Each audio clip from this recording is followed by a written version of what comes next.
Fintan O'Toole, Cork 320, Galway 314, minor All-Ireland final, Cork champions at another grade. It's been a big year for Cork. How did they end up winning this game? Probably got a bit lucky, I suppose, at the very end of normal time. I mean, even like Galway dominated for a lot of the second half. They had two big goal chances after half time. The Cork keeper Cian O'Leary made two really big saves.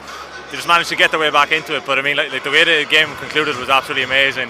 Both sides had traded points in injury time. Then Galway, substitute Niall Cunningham, looks like he's got the winning goal. 64th minute, Cork win the kick out, send it in straight away. Conor Corbett, who's kind of been well flagged in Cork, because he was very good for the Cork Miners last year. He's the captain this year, top scorer forward.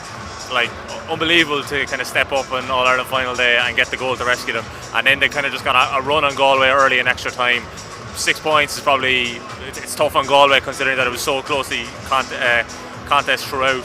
It ended up being pretty decisive for Cork in the end, 320 to 314. Yeah, and I think it wasn't Ryan O'Donovan who came in and got a goal straight away for Cork in extra time. So the 3 scores in a row between the end of normal time and the start of extra time were all goals. Does that kind of sum up the crazy nature of minor? Yeah, and it wasn't really that type of game. It was kind of slow burning for long stages. It was 8-5 in the first half. Goals have been a big thing for Cork all year. They hit 3 against Monaghan, 4 against Mayo, and 3 today. But in the first half, Galway's defending was brilliant. They were getting bodies back, and they were frustrating Cork, and the goal chances weren't coming. But I suppose, like you kind of said, the minor grade, the game just kind of opened up a bit, and there was a lot of goal chances towards the end. And look, Cork, like O'Donovan, you mentioned him, he's been really good for Cork this year, coming off the bench and giving them something a bit extra. Michael O'Neill, the corner forward as well, he was kind of injured at the start of the year. Came back to fitness, didn't probably play as well, wasn't very accurate in the semi-final against Mayo, but I think it was 6 points he had today, and he kind of made a big difference as well in the second half, dragged on. And I saw you tweeting about Conor Corbett, scored 1-7. How good is this guy? Very, very highly rated. Last year Cork got knocked out of the minor very early against Kerry in, I think it was early May in the Munster semi-final. But Corbett hit 1-4, 1-5 that night, so he was kind of flagged this year that he was going to be the main guy. I think his school, it was All-Ireland, it was either Senior B or Senior C they won this year, his school from Mallow, and he's just been delivering all year for them.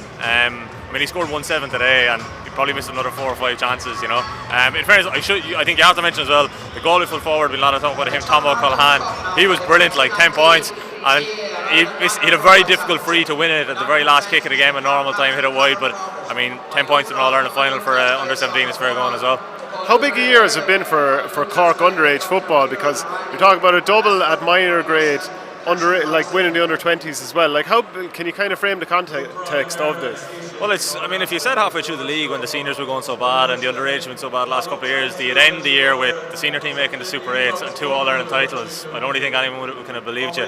I'd say the big thing that happened to the minor team was that the system changed in Munster this year. So there was 2 round-robin series brought in, and the big game for Cork was they beat Clare in Ennis in May. And once they got over that, they knew they were definitely in the All-Ireland quarter-final. And you just then have a prolonged season. I was chatting to one of the selectors during the week, and he just said the difference in the Cork players from having them for an extra 3 months during the summer, that's just huge for their development going forward. Look, the big thing, I suppose, every underage team now is just kind of managing them, and in that sense, it's probably timely this week now. Cork appointed Aidan O'Connell as high performance coordinator, I think is the exact title, similar to maybe what Brian Cullen does in Dublin. The idea is that he's going to be in charge of kind of the SNC across Ireland in football, so I guess you're hoping that talented 17-year-olds that they're kind of maybe managed and they're kind of brought up through the system, but definitely looks a lot more promising than it did at the start of the year.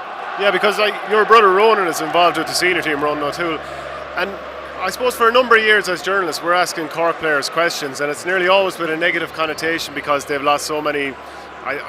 Just lost so much ground on Kerry, even just in Munster. Do you even feel that, even for the likes of Ronan, that the conversation has changed now, that there is a bit more sort of an uplifted mood down there? Yeah, I think there's a positive across it all, I met a couple of the kind of guys, Paddy Kelly and Alan Quirk, who would have been on the 2010 team today coming in, and they were really looking forward to this game, and there was a lot taken from the way the under-20 team won, and I think it was kind of felt the last couple of years, if you got a run with one side, it can just kind of lift the whole mood of the thing around. You would have seen yourself with Tipperary hurling under 21 last year, you win, and it just is a feel good, and I suppose it kind of makes people think that there are talented players coming through.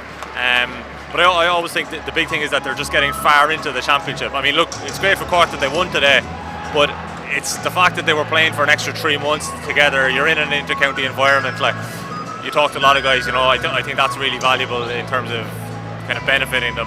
The big thing now next year, I suppose, for the senior side is going to be getting out of Division 3 of the league.